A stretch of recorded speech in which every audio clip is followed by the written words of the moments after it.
Hi guys, welcome back our channel Venkatalakshmi vlogs. So guys, ఈరోజు మన video ఏంటిదంటే మనం నాటుకోళ్ళ చెట్లు కానీ జాతికోళ్ళ చెట్లు కానీ పెడతాం కదా, వాటి నుంచి 5 రకాలుగా సంపాదించవచ్చు. అది ఎలానో నేను ఈ వీడియోలో చెప్తాను. వీడియో మొత్తం చాలా ఇంట్రెస్టింగ్ గా ఉంటుంది. ఎండ్ వరకు చూడండి గాయ్స్. వీడియోని జస్ట్ లైక్ చేయండి చాలు గాయ్స్. మనం కోళ్ళ పెంపకం చేస్తున్నప్పుడు వీటిని సరైన పద్ధతిలో పెంచితే గనక మనకు అనేక వ్యాపార అవకాశాలను అందిపుచ్చుకోవచ్చు ఈ నాటుకోళ్ళ ఫామ్ నుంచి. నేను ఇప్పుడు ఈ వీడియోలో చెప్తాను మీకు 4 రకాలుగా సంపాదించవచ్చు. అది ఏ విధంగా అని చెప్పి చెప్తాను. ఫస్ట్ మనం ఫామ్ పెట్టినప్పుడు మాత్రం మంచి బ్రీడ్ సెలెక్షన్ చేసుకోవాలి. అంటే ఎక్కువగా జనాలు ఎక్కువగా దేన్ని ఇష్టపడుతున్నారు అని చెప్పేసి మనం తెలుసుకోవాలి. తర్వాత మనం ఉంటున్న ఏరియాస్ లో ఎక్కువగా ఏ బ్రీడ్ కు డిమాండ్ ఎక్కువ ఉందని తెలుసుకోవాలి. ప్రజెంట్ అయితే నాకు తెలిసి డిమాండ్ ఉన్న బ్రీడ్ లేదంటే బెరస జాతి, భీమవరం మెట్టవాటం, పెరివిన్ అని చెప్పేసి ఈ బ్రీడ్స్ ఉన్నాయి.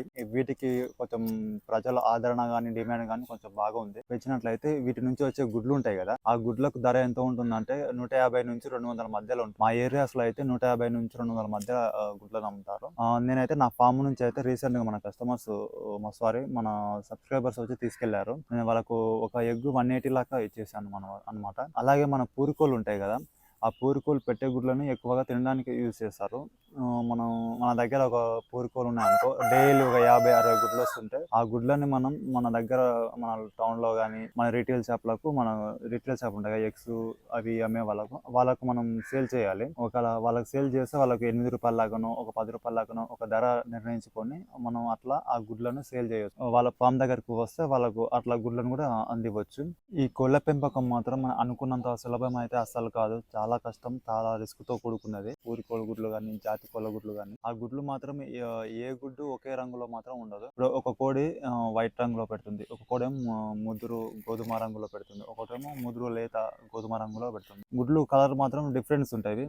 రీటైల్ షాప్ లో అమ్ముతుంటారు, అన్ని బ్రౌన్ ఎగ్స్ ఉంటాయి. అవి బ్రౌన్ ఎగ్స్ మాత్రం అవి నాటుకోడి ఎగ్ అయితే కాదు. అది వేరే రాజశ్రీ కోళ్ళు వనరాజ కోళ్ళు పెట్టిన గుడ్లు తీసుకొచ్చి అమ్ముతుంటారు. సెకండ్ థింగ్ ఏంటంటే మాంసం అనేది ఎక్కువ మంది చాలా లైక్ చేస్తారు అనమాట నాటుకోడి మాంసం అంటే. ప్రజెంట్ నేను ఉంటున్న ఏరియాలో మా కొత్త మండలంలో కేజీ నాటుకోడి ధర ఎంత ఉంది తెలుసా? 750 రూపాయలు ఉంది కేజీ నాటుకోడి.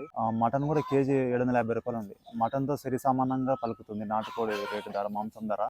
మన దగ్గర ఇప్పుడు సపోజ్ మనం ఒక ఫామ్ పెట్టుకుంటాం, మన జాతికోళ్ళ ఫామే పెట్టుకున్నాం. ఇప్పుడు నా దగ్గర జాతికోళ్ళ ఫామ్ ఉంది కదా, నేను కోడి 10 పిల్లలు తీసింది. అవి పెద్దగా అయ్యే వరకు అన్నిట్లో 10 పిల్లలు కరెక్ట్ అంటే మన మంచిగా రావన్నమాట.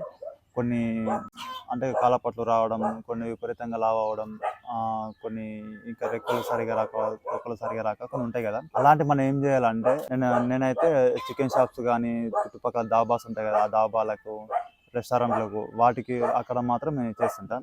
మన దగ్గర నుంచి వాళ్ళు 550కి తీసుకుంటారు కేజీ మన నాటుకోడి ఉంటది కదా, నాటుకోడి కానీ మన జాతి కోడి కానీ కొంచెం ఓపిక చేసుకోమని ఎక్కువ సంఖ్యలో కోళ్ళను పెంచినట్లయితే మాత్రం మంచి లాభాలను పొందవచ్చు. గుడ్ల నుంచి మాంసం నుంచి మనం అనుకున్న లాభాలు అయితే తీయొచ్చు. మన ఫామ్ లో నాణ్యతమైన బ్రీడ్ అంటే బెరస గానీ, తూర్పు మెట్టవాటం కానీ, భీమవరం జాతి నుంచి వచ్చిన పిల్లలు ఉంటాయి కదా, ఆ 1 మంత్ పిల్లలు మనం 300 నుంచి 500 మధ్యలో అమ్ముకోవచ్చు. మన బ్రీడ్ నాణ్యతను బట్టి వాటి రేట్ ఉంటుంది. తర్వాత ఈ బ్రీడ్ నుంచి వచ్చిన పట్ట పుంజులు ఉంటాయి కదా, ఆ పుంజులను కూడా మనం పందానికి అట్లా తయారు చేసినట్లయితే 10,000 నుంచి 15,000 మధ్యలో వాటిని కూడా మనం అమ్ముకోవచ్చు. మనం ఇంతవరకు 3 విషయాలు చర్చించుకున్నాం. ఆ విషయాలు ఏంటివంటే గుడ్లు, మాంసము, పందానికి తయారు చేసి పట్ట పుంజులను అమ్మటం.